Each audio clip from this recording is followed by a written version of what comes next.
Good morning to all of you. Today we will discuss about the reflection by glass prism. So first of all, we will discuss about the prism. That what is a prism? So we can say that a prism is a vague-shaped transparent medium in which two surfaces are inclined on each other at some angle. यहाँ पर क्या बोलेंगे बेटा कि वेग shaped structure है जिसमें two faces are inclined to each other at a angle and the angle between these two surfaces is called angle of prism. If we take its principal section, it is called principal section of the prism. और से अगर बच्चे हम लोग इसको यहाँ से इसका फ्रंट व्यू देखते हैं, इसके ट्रायंगुलर शेप को देखते हैं, देन उसको हम लोग क्या बोल रहे हैं, इसका प्रिंसिपल सेक्शन बोल रहे हैं प्रिज्म का. ठीक है. और simply we can say that prism has 3 rectangular surfaces and 2 triangular bases. यहाँ पर देखिए 2 triangular bases A B C and D E F and 3 rectangular surfaces that are B D E A. Another one is A, E, F, C, and one is B, C, F, D. These 3 are rectangular surfaces and 2 triangular bases. Now, we will discuss the reflection through a glass prism. Then, suppose we will take a principal section of the prism. And its principal section say XYZ. Suppose this is the principal section of a prism.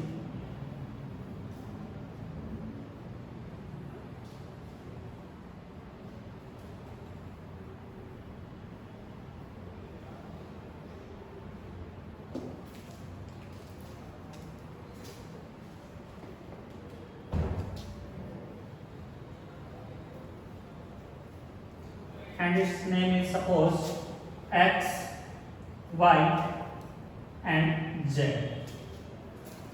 And the angle of incidence is A. Its angle of incidence is A. Now, suppose a light ray incidence at its face XZ at an incident angle I1. Say this is the incident light ray and this is the normal foreface XZ and this angle is angle of incidence, say this is I1. Now this light is traveling from rarer to denser medium, then it bends towards the normal and get refracted in such a manner and say this is angle of refraction R1. Now, again when it reaches to face XY, then it again refracted and goes away from the normal in such a manner. And say this angle is R2 and this is the angle of emergence, that is I2.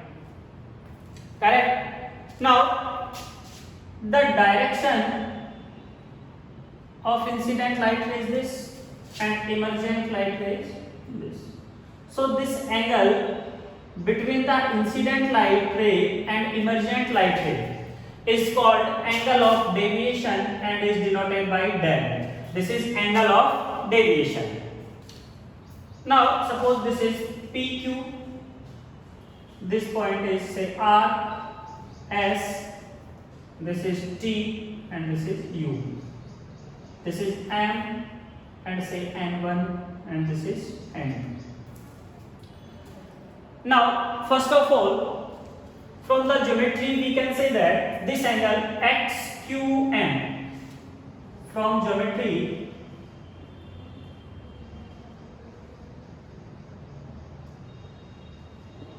angle XQM, बच्चा ये क्या है, normal line and this will form a right angle. So we can say that sir angle XQM is equal to this angle XRM. This is also 90 degree because this is normal. So angle XRM is equal to 90 degree. These two angles are of 90 degree. Now in quadrilateral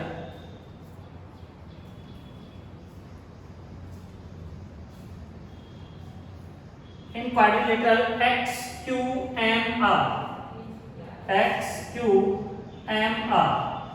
the sum of four angles of the quadrilateral is 360. So we can say that angle XQM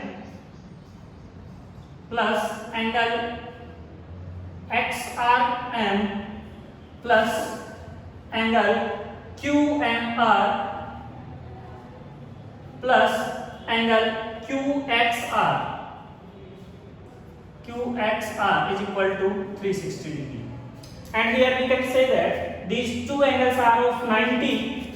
So 90 plus 90 plus angle QMR plus XQR is angle of prism, that is A, is equal to 360. Or we can say that ये 90 plus कितना होगा बेटा 180, then angle QMR plus A is equal to 180, or we can say that angle QMR is equal to 180 degree minus A. So this is equation number first. Now again in triangle QRM, this triangle QRM, this one, triangle QRM. In triangle QRM, बेटा देखिए हम लोग क्या बोलेंगे कि triangle के three angles का सम कितना होगा 180. So we can say that angle QRM plus angle NQR plus angle QRM, एक हो गया आपका NQR and another one is QMR is equal to 180 degree. बच्चा देखिए this angle QRM, this angle is R2, QRM,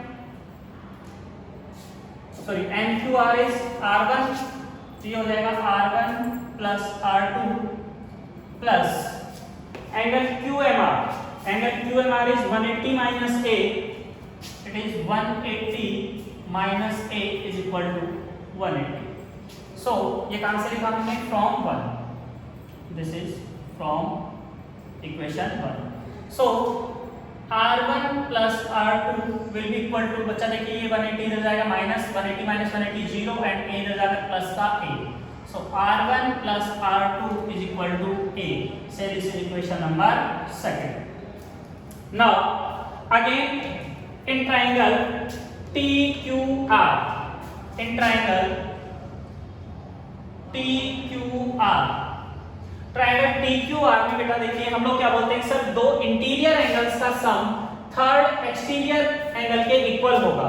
so we can say that angle TQR plus angle TRQ is equal to exterior angle कौन होगा बच्चा UTR, angle UTR. बच्चे देखिए ये TQR की बात करता हूं तो ये कंप्लीट एंगल कितना होगा, this complete will be I1 and ये R1 है, then this angle will be I1 minus R1. Similarly this complete is I2, so only this angle will be I2 minus of R2. So angle TQR is I1 minus R1 plus TQR I2 minus R2, that is equal to exterior angle UTR. This angle is dead, or say angle of deviation. So I1 plus I2 is equal to dead plus R1 plus R2. And बच्चा equation second से R1 plus R2 की value कितनी है 8. So we can say that sir I1 plus I2 is equal to del plus A. ये कहां से लिखा हमने, यहां पर बोल सकते हैं आप from second. This is equation number 3। Now here clearly we can see that the angle of deviation is depend on the angle of incidence. Now if we relate the angle of deviation with the angle of incidence, then suppose here we are taking angle of deviation on y axis and here we are taking angle of incidence on the x axis. Initially on increasing the angle of incidence, the angle of deviation decreases. Initially बेटा हम लोग जैसे जैसे angle of incidence को क्या करते हैं, increase करेंगे तो एंगल ऑफ डेविएशन डिक्रीज होगा, and after a certain value on increasing the angle I1 del will also increases. So initially del will increases on increasing I1 and then it increases. This condition is called minimum deviation. This is called minimum deviation. Del m से represent करूंगा minimum deviation, and this will occur when angle I1 equal to I2. So बच्चों कई बार exam में छोटा सा question पूछ लिया जाता है, objective type question, short answer type question, that what is the relation between incident angle and emergent angle in the condition of minimum deviation. So you can say that sir, in the condition of minimum deviation the angle of incidence is equal to the angle of emergence. ये बच्चों हमारे major experiment भी है हमारे board exam में 12th के लिए, तो वहां पर हम लोग इसको प्रैक्टिकली इसकी रीडिंग लेकर हम लोग क्लास प्रिज्म से और हम लोग ये कैलकुलेट करते हैं कि आपका इनिशियली ग्राफ प्लॉट करेंगे कि इनिशियली इंसिडेंस एंगल की वैल्यू इंक्रीज होने पर आपका जो डेविएशन एंगल है वो डिक्रीज होता है, then after a certain value and that certain value is angle of incidence is equal to the angle of emergence. On increasing the incident angle, the deviation angle also increases. Now we will obtain the condition of minimum deviation. यहाँ पर हम लोग बेटा minimum deviation की condition obtain करते हैं कि minimum deviation की कंडीशन में क्या होगा. So let's see.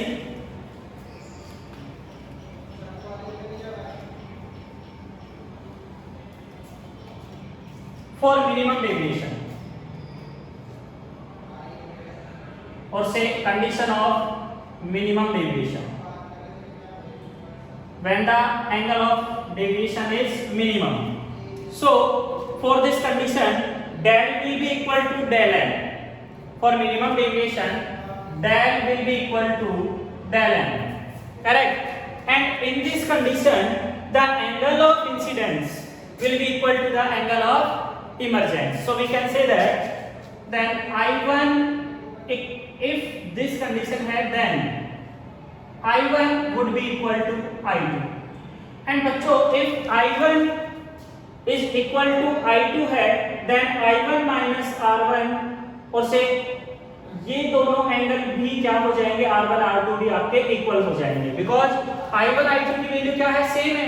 तो I1 minus R2 I2 minus R2 यहाँ पर ये एंगल हो जाएंगे, तो बच गया कौन आपका R1 R2 भी दोनों क्या होंगे, सेम होंगे.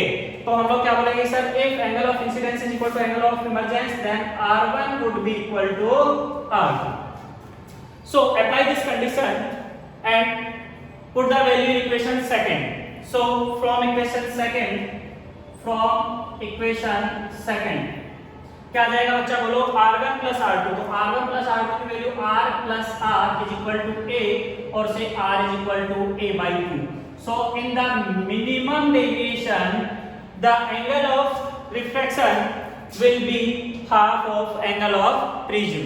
Say this is equation number 4. Again from equation third से हम लोग क्या obtain कर सकते हैं,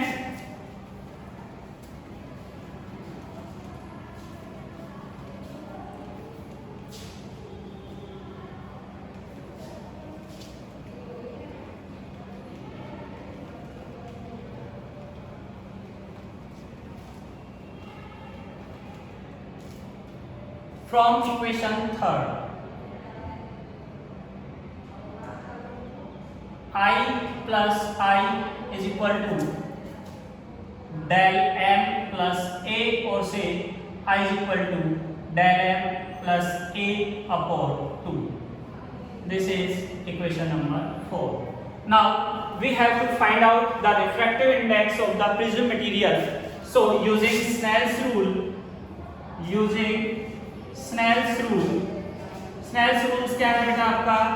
sir mu is equal to sine I upon sine R. From equation 4 and 5 से बेटा आई एंड आर की वैल्यू पुट कर दीजिए. Then mu would be equal to sine I की वैल्यू कितनी आ जाएगी? साइन आई की वैल्यू है बच्चा del m plus A upon 2 divided by sine r की वैल्यू कितनी है? साइन आर की वैल्यू आपकी a बाई आर की value a by 2. By using this formula, we can calculate the refractive index of the prism material. इससे हम लोग prism material की क्या कैलकुलेट कर सकते हैं बेटा? रिफ्रैक्टिव इंडेक्स कैलकुलेट कर सकते हैं. आपको ये फॉर्मूला रखना है is equal to sin del m plus a by 2 and sin a by 2. Now if the prism angle is very small, so for very small angled prisms,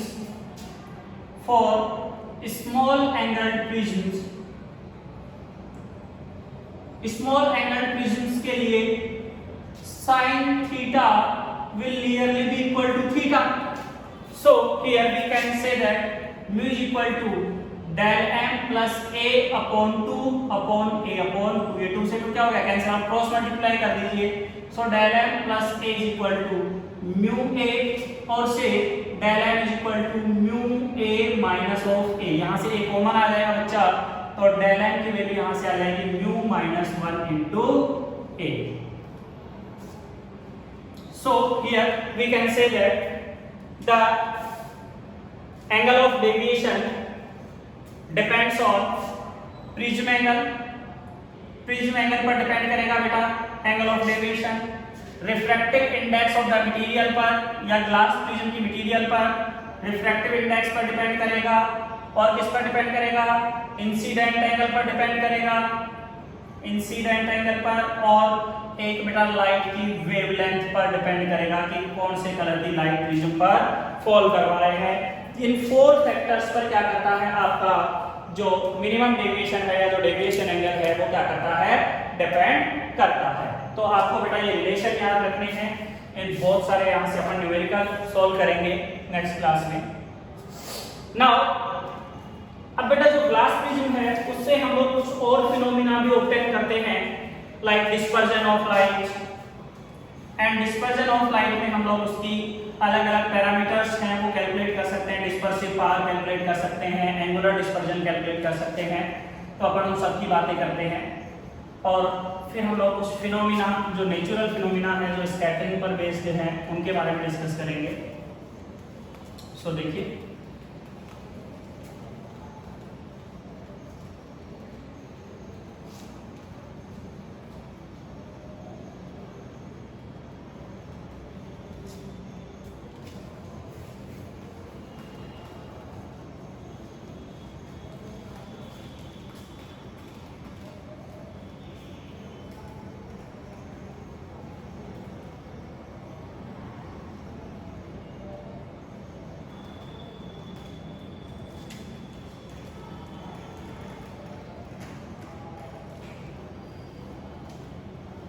yes, our next topic is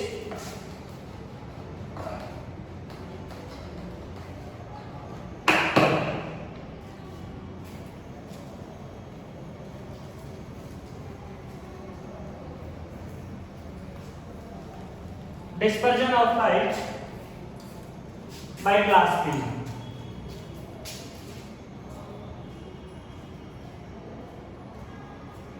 Dispersion of light. देखिए बच्चों dispersion of light क्या होता है? When a white light रे pass through a medium और से a refractive medium, then it is splitted into its different components of colors, and this phenomena is called dispersion of light, and the band of that colors is called spectrum. And बेटा देखो ये जो dispersion of light है वो prism की property नहीं है, this is a property of material, this is a property of material, but here that material is used as a form of prism. यहां पर हम लोग उस मटेरियल को प्रिज्म की तरह यूज करके उसको समझेंगे कि कैसे। देखिए सपोज करिए बच्चा कि हमारे पास एक कोई ग्लास प्रिज्म है, this is a glass prism. Now suppose a white light ray is incident on the glass prism. This is white light. Now as this light pass through the glass prism, then it is splitted into its 7 component, different 7 colors, and these colors are in such a manner.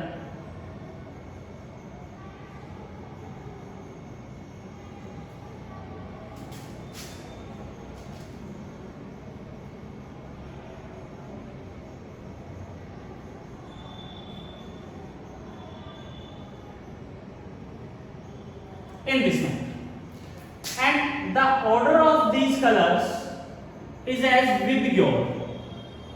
In colours का order क्या होगा बच्चा? Vibgyor. Vibgyor. V stands for violet, indigo, blue, green, yellow, orange and red. So the lowermost color is violet, then indigo, then blue, then green, then yellow, orange and red. The uppermost color will be red. Here we can say that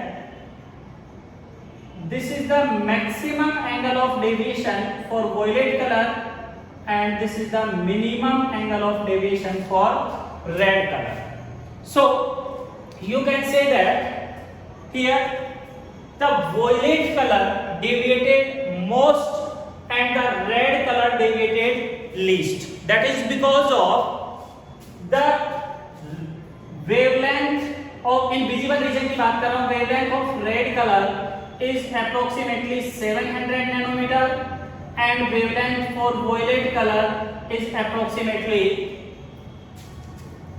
400 nanometer. So you can say that sir del is equal to formula है हमारा mu minus 1 into a। तो बच्चों देखिए जिस colour के लिए prism की refractive index greater होगी तो उसके लिए एंगल ऑफ डेविएशन भी क्या होगा? ग्रेटर होगा।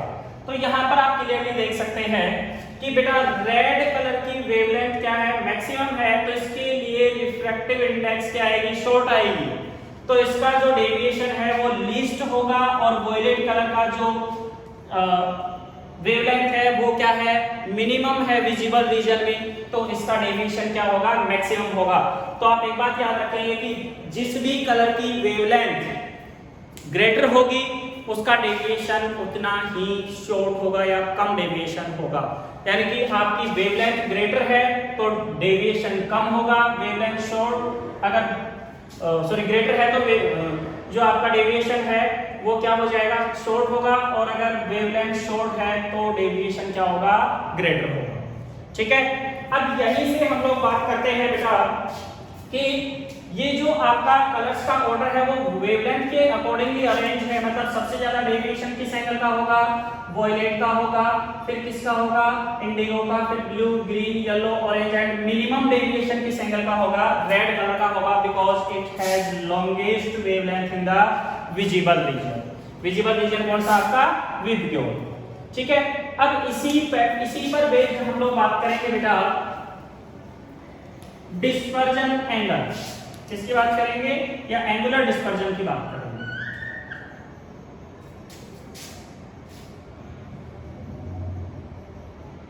देखिए बच्चा एंगुलर डिस्पर्जन क्या होगा? The angular dispersion is the difference of two exterior colours in the visible spectrum. देखिए यहां पर ही अपने को एक स्पेक्ट्रम मिल रहा था बच्चे, और इस स्पेक्ट्रम में अगर अपन देखते हैं तो बच्चा मिनिमम मैक्सिमम जो डेविएशन आ रहा था देन वो किसके लिए आ रहा है, वॉयलेट कलर के लिए। This lower most colour is violet, upper most is red and this is del r। So the angular dispersion बोल रहा हूं, angular dispersion is the difference of deviations of two exterior colours. तो यहां पर क्या हो जाएगा बच्चा, इन दोनों कलर्स का डिफरेंस कितना आएगा, del v minus of del r। So angular dispersion is equal to del v minus of del r। इसको हम लोग रिप्रेजेंट करेंगे बच्चा थीटा से। So theta would be equal to del v को क्या लिख सकता हूं, mu v minus 1 into a minus del r को mu r minus 1 into a। यहां से देखिए बेटा बोथ से a कॉमन आ जाएगा। So theta would be equal to mu v minus 1 minus mu r minus minus plus 1 into a। ये 1 1 0 हो जाएगा। Then theta would be equal to mu v minus mu r into a। So we can say that sir angular dispersion is the separation of or say the difference of deviations of two exterior colors। तो यहाँ पर to exterior colour आपका red and violet, तो violet का जो deviation वो maximum है और बेटा रेड का मिनिमम है, तो क्या हो जाएगा del v minus del r। तो यहाँ पर हम लोग इसको थीटा से रिप्रेजेंट करेंगे और इसको रिफ्रैक्टिव इंडेक्स के टर्म्स में क्या लिख देंगे, mu v minus 1 into a minus mu r minus 1 into a। और हमारे पास जो एंगुलर डिस्पर्जन है theta that will be equal to mu v minus mu r into a। Now इसी में एक टर्म होता है बेटा डिस्पर्जन पावर। मैंने पहले बोला था आपको कि बेटा डिस्पर्जन है वो मटेरियल की प्रॉपर्टी है, तो डिस्पर्जन पावर भी क्या होती है, मटेरियल की प्रॉपर्टी होती है, मटेरियल की पावर होगी। And it is dispersive power किसको बोलेंगे, it is the ability of dispersion, it is the ability of dispersion. और it is given as dispersive power को ओमेगा से रिप्रेजेंट करेंगे, it is given as angular dispersion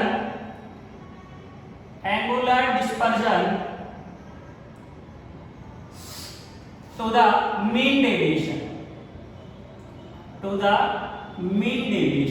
it is the dispersion power is given as angular dispersion to the mean deviation and omega would be equal to angular dispersion।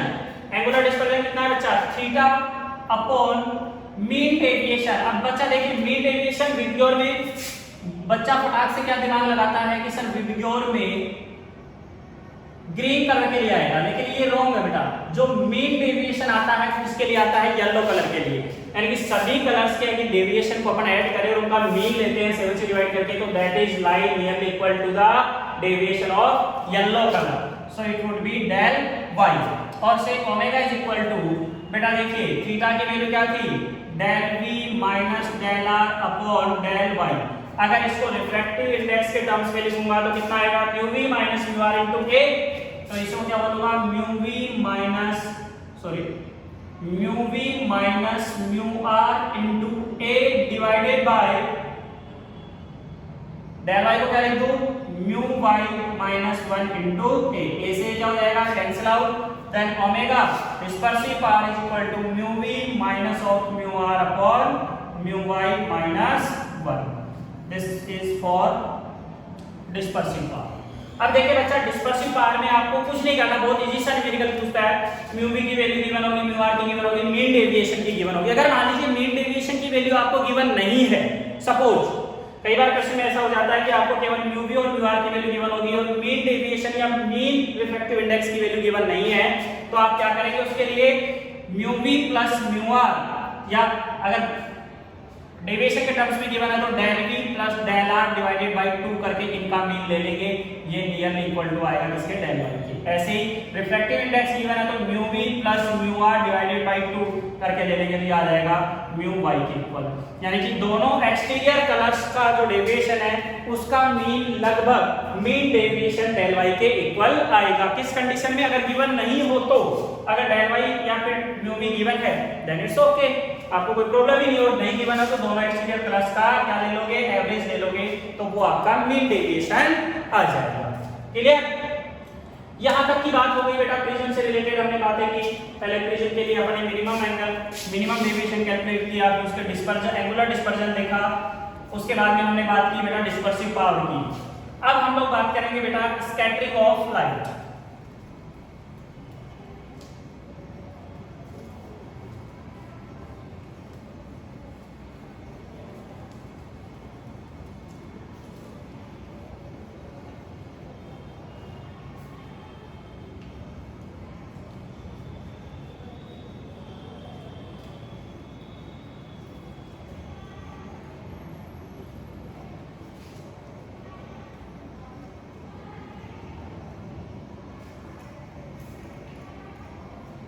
Next phenomena is scattering of light। देखिए बेटा scattering of light क्या होता है? It is the phenomena in which the path of the light is deviated by the particles of the medium. यानी कि जब भी बेटा कोई लाइट है कोई मीडियम में से पास आउट होती है तो जो मीडियम के जो पार्टिकल्स हैं उसकी वजह से जो लाइट का जो पाथ है बेटा वो क्या हो जाता है, डिस्टर्ब हो जाता है, डेविएट हो जाता है, और उसी फिनोमिना को हम लोग क्या बोलते हैं, स्कैटरिंग ऑफ लाइट बोलते हैं। ठीक है, अब यहाँ पर देखिए बेटा एक साइंटिस्ट है रेले। रेले ने एक रूल दिया बेटा, रेलेज लॉ। रेले ने क्या बोला, the intensity of scattered light और से the degree of scattering, the intensity of scattered light or the degree of scattering is inversely proportional to the fourth part of the wavelength of the light। यानी कि बेटा जिस भी colour की wavelength maximum होगी उसका स्कैटरिंग उतना ही क्या होगा, कम होगा। तो यहां पर अगर अपन बात करें तो मैं क्या बोलूंगा, because red colour has maximum wavelength, maximum wavelength, so it will scatter very maximum wavelength,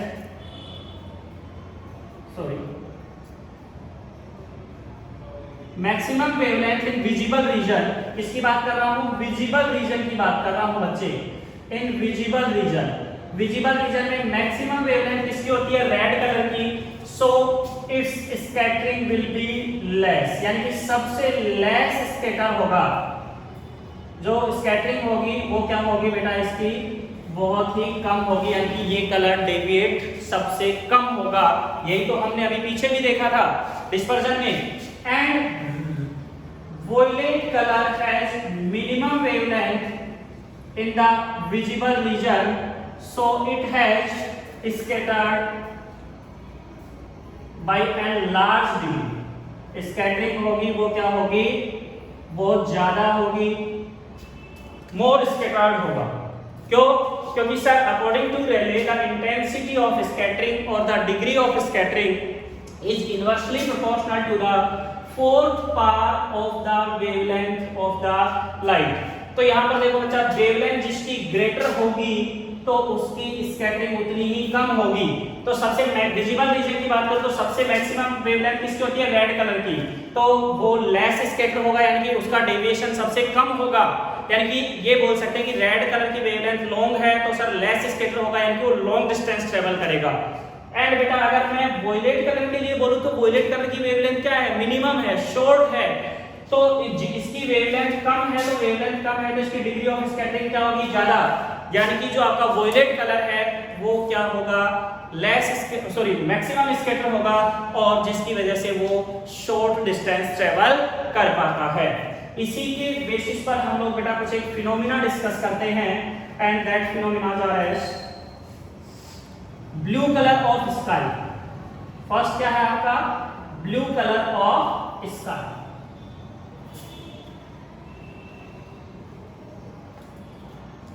first phenomena is blue colour of sky. देखिए बेटा इन सबका लगभग जो मीनिंग है या सबका जो रीजन है वो सबका सेम ही है, एक ही बात है। सबके बारे में बात करेंगे अपन, देखिए आपको आइडिया हो जाएगा। सबसे पहले ब्लू कलर की बात करता हूं, स्काई का ब्लू कलर क्यों दिखाई देता है।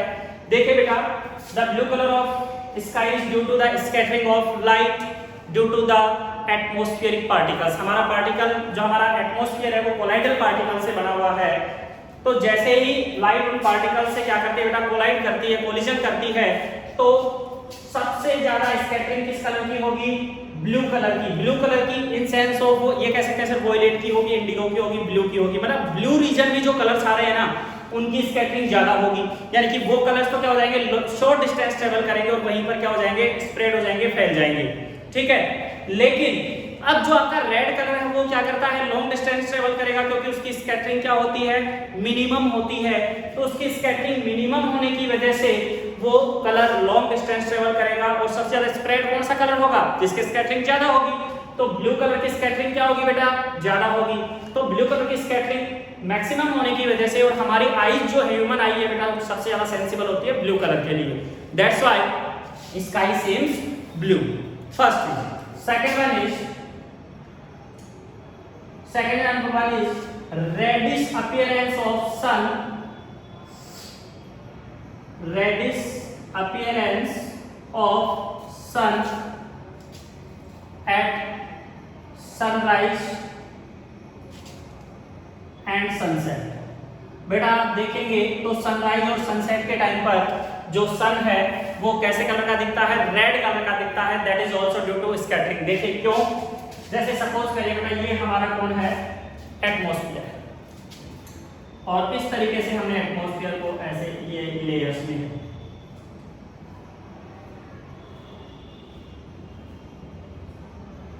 इस तरीके से, ठीक है।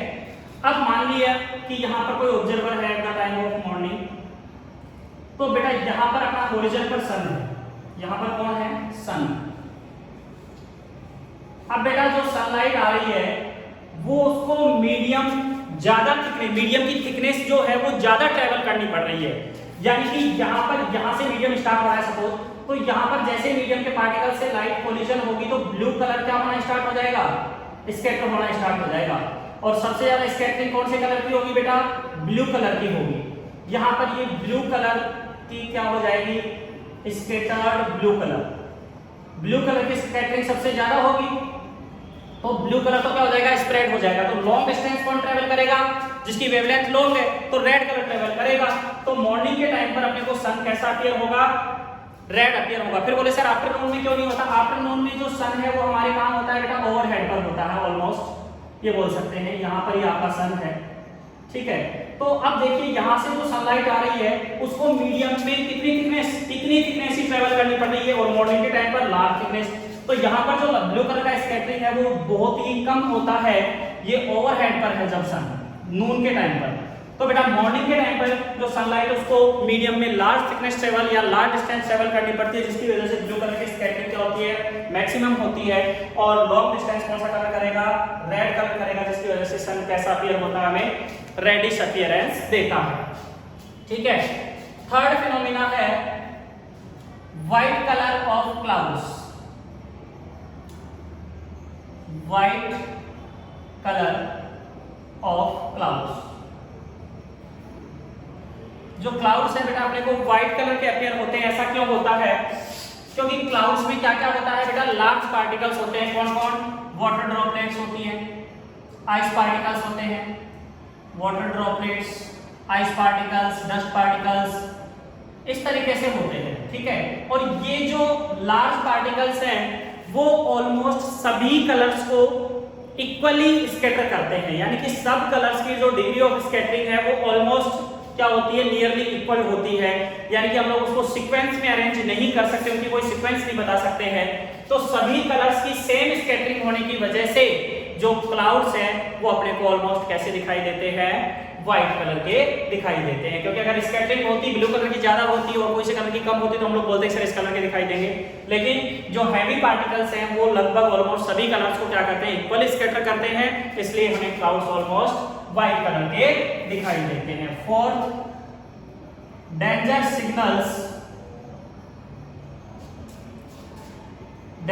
Signals are red. Danger signals भी किस कलर के बनाए जाते हैं बेटा? रेड कलर के बनाए जाते हैं। आपने देखा होगा डेंजर सिग्नल्स जितने भी हैं वो आपके रेड कलर के होते हैं। देखिए वही बात है, क्योंकि रैले के according the degree of scattering is inversely proportional to the fourth power of the wavelength.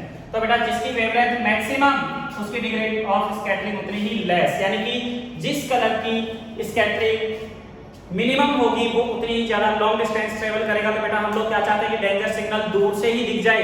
तो दूर से दिखने के लिए कंडीशन क्या है कि सर उस कलर की स्कैटरिंग क्या होनी चाहिए? मिनिमम होनी चाहिए। और मिनिमम स्कैटरिंग कौन से कलर की होगी? जिसकी वेवलेंथ सबसे मैक्सिमम होगी विजिबल रीजन में। तो विजिबल रीजन में रेड कलर की वेवलेंथ मैक्सिमम है, due to which it is scattered very less, that's why it will travel a long distance and appears from a large distance। और अगर मान लीजिए foggy मीडियम भी होता है ना, fog होता है, तो उसमें भी क्या होता है, ये लेस स्कैटर होगा रेड कलर। इसलिए आपके जो डेंजर सिग्नल्स हैं वो रेड कलर के क्या होते हैं, फॉर्म किए जाते हैं, या प्रायोरिटी पहले रेड कलर को दी जाती है।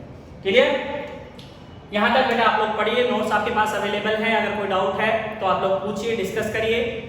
ठीक है, नेक्स्ट क्लास में हम लोग आगे बात करेंगे बेटा रेनबो के फॉर्मेशन की, रेनबो कैसे फॉर्म होता है, और उसके बाद में हम लोग ऑप्टिकल इंस्ट्रूमेंट्स के बारे में डिस्कस करेंगे। Thank you.